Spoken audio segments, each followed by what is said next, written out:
Hello everyone, my name's Adam or Box, and welcome to my review of the Logitech G502 Proteus Core gaming mouse.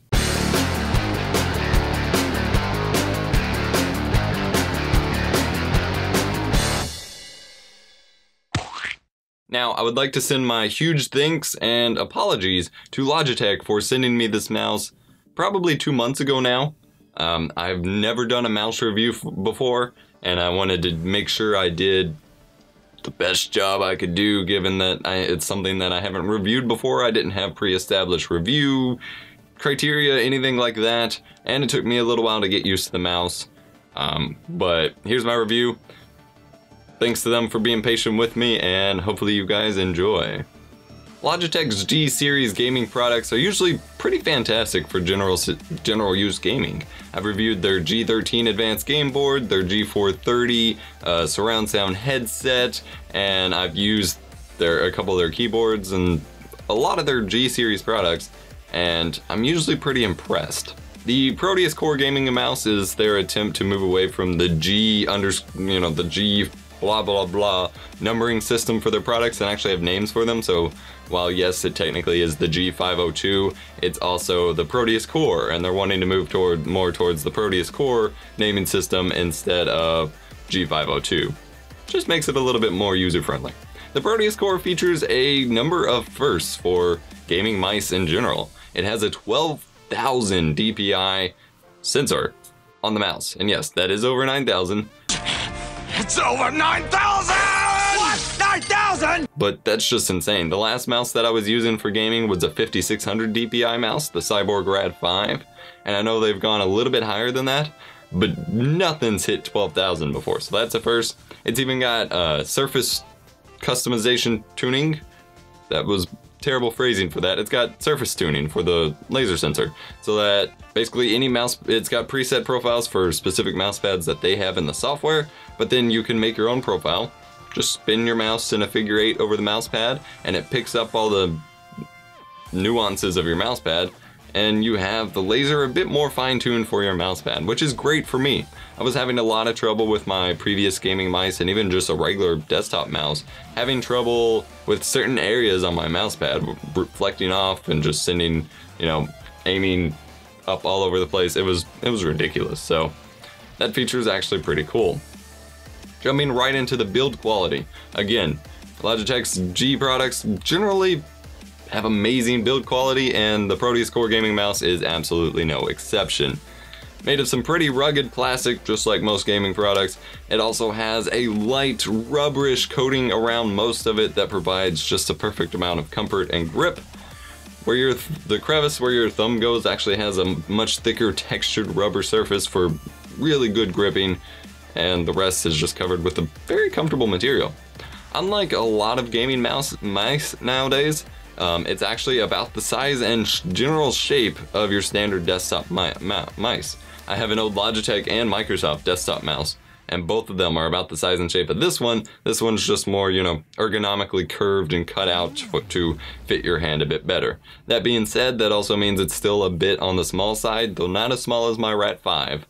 And so anyone who's used to palming, just full-on palming mice, may have a bit of trouble. This is more of a claw mouse. One of the other firsts that is in this mouse for gaming mice, or at least so they're claiming, is the left and right mouse clickers are completely separate clickers. Usually they're slightly divided, but the overall clicking mechanism is still the same piece of material. This one's completely separate, so you're not going to have, even after hours of use, there's not going to be any risk of left clicking, accidentally right clicking, or just the plastic getting as worn out or anything like that. And all of the clickers, the extra buttons, the left and right clickers, the middle mouse clickers, are made of some really good high quality switches that feel really responsive and really rugged. The weight system. You have, I believe, 6 different weights you can put in the bottom of the mouse. The bottom of it just kind of folds open and you stick them in the crevices allowed for it to add weight to your mouse, which I highly recommend doing because it's actually very, very light without them.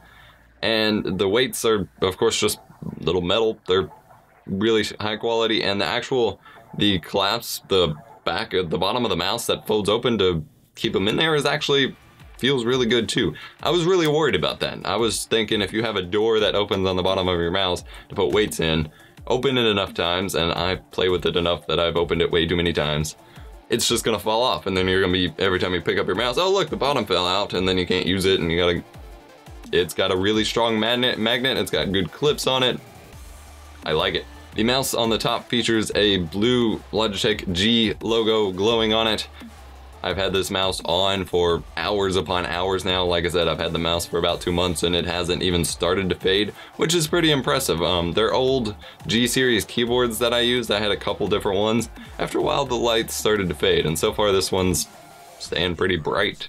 The mouse offers 6 additional buttons on top of your regular left, right, and middle clickers.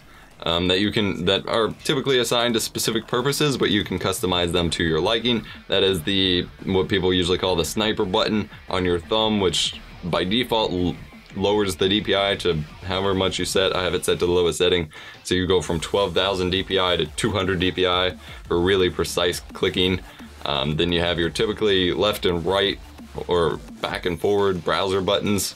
I leave those on back and forth. And then you have 3 buttons that are assigned to adjusting the DPI. I ran into issues with these. The buttons themselves aren't that bad. Like I said, they're all made high quality switches. The buttons themselves are no problem.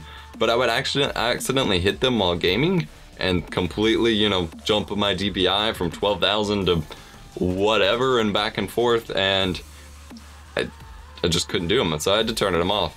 You can reassign them to other commands, but since Logitech gaming software doesn't really allow you to, you know, it doesn't detect the extra buttons as additional mouse buttons, you have to assign them to a key, and I'm not a big fan of that, and so I just disabled the buttons. The 2 next to the back and forward buttons are for moving your DPI up and down scale in your current profile. The one next to your middle mouse button is actually to change profiles. And so I would literally, if I hit the change profile button, I just completely had to alt-tab out of the software and change my profile back to actually get it back efficiently where I wanted it. And in-game, that is extremely frustrating. With the mouse, you get a nice 6-foot braided USB cable. It's not the same shoestring feeling braided cable that comes on the G430 headset, but it is a nice, soft, and very flexible braided cable, so kudos to them for that. My only issue with the build quality was the middle mouse button. It doesn't feel broken, it doesn't feel like nothing feels wrong with it, but I ended up getting myself killed a lot in shooters, especially Battlefield, with it. Now, the cool thing about, or you know, what they consider the cool thing about their mouse is it's kind of etched in like a cog, and so it's got a really rugged and responsive feeling scroll to it, and it has 2 different scroll modes. One's just a regular fast scrolling option, and it's pretty limited, it'll stop on its own, and then if you can hit the button next to it and switch it to free scrolling, where it just rolls with really nice sounding bearings and scroll for as long as possible. And since I have a long bookmarks list in Chrome, it's actually really useful to hit the button and scroll really fast just to get to the bottom.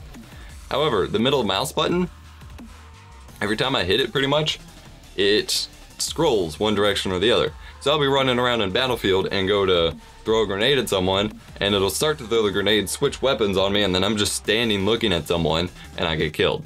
That is very frustrating. Very frustrating. I've yet to find a fix for it. I've yet to find any workaround of it other than just using a different button for grenades. And since in 99% of shooters that you probably play nowadays, you use the middle mouse button for grenades, not exactly something I was looking forward to doing. Performance-wise, this mouse is, of course, amazing. 12,000 DPI is a much more sensitive mouse than I have ever imagined. Of course, my fiance hates it. She's used to regular DPI mouse and mice, and every time she touches it, it just like shoots across the screen and she freaks out. But it performs great. I think the real application for a DPI as high as that at this point would be 4K gaming, since you have such a strong amount of pixels per inch on a 4K screen.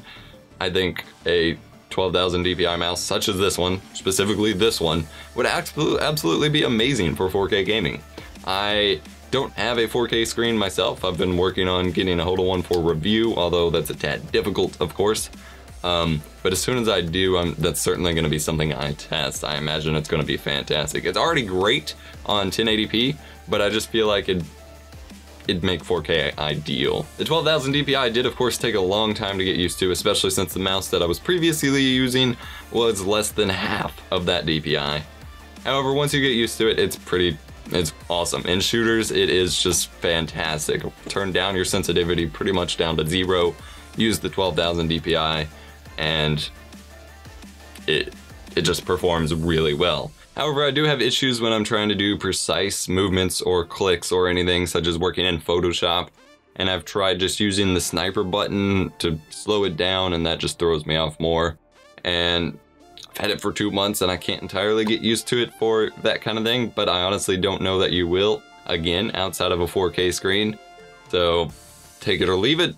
You could always just use a slower DPI mouse or turn the DPI down to what you're used to. That's what I did at first, but then I disabled my DPI buttons, so I just kind of deal with it if I misclick. Control Z is always right there. The surface tuning option is probably one of the best features of this mouse that will probably go under the radar for a very long time because barely anybody will notice it. And frankly, I barely notice it, but the fact that I barely notice it is what makes it so awesome. Because as soon as I got the software set up and got the mouse set up, I used it and created a profile for my mousepad. It's a Razer Dragon Age 2 mousepad. It's a pretty big one. It's not a huge one, but it's bigger than your standard mousepad.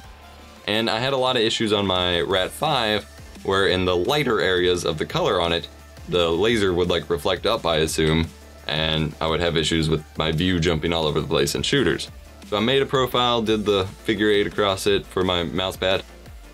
I've not had that issue once on this mousepad, and that's absolutely amazing. I've done profiles for a few different mousepads that I also had trouble with, and I've yet to have a bit of trouble.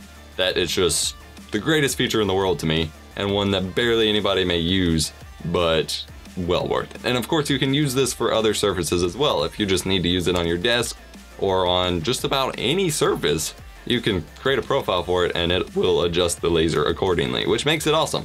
I just personally use mousepads, but I know a lot of people need to game on other surfaces, and it's a great way to be able to do it.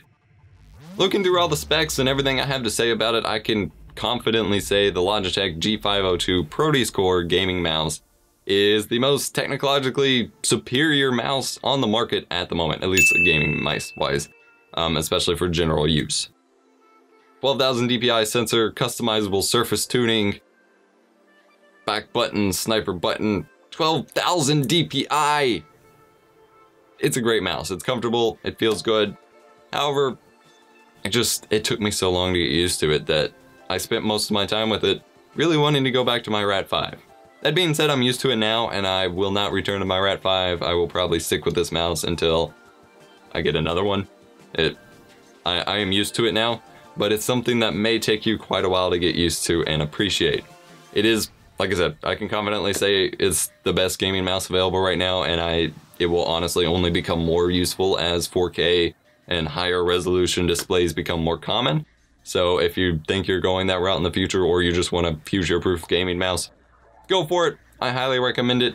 It's actually not that expensive market price compared to other gaming mice, so you're not losing out on anything. Actually, it's only, I think at the moment it runs recommended price about 80 to 90 bucks, and that's about what I paid for my Rat 5, like 60. So it's a great price for what it is, so I highly recommend it. Just beware, it may take you a little bit to get used to it. This has been my review of the Logitech G502 Proteus Core gaming mouse. Arguably the most technologically advanced gaming mouse on the market right now. Not necessarily advanced per se, maybe just the most technologically superior at the moment. Let me know what you think about it in the comment section below if you've used it. Let me know what you think about my reviews, about my channel, whatever. Hope you comment, like, subscribe, and I will see you all later. Bye-bye. Thanks for watching Epos and Chew. Let's play together. If you enjoyed the video, consider clicking on the screen to subscribe now. To watch another video, click one of the video annotations on the screen above. Links are also provided to our website, Twitter, and Facebook pages. See you next time.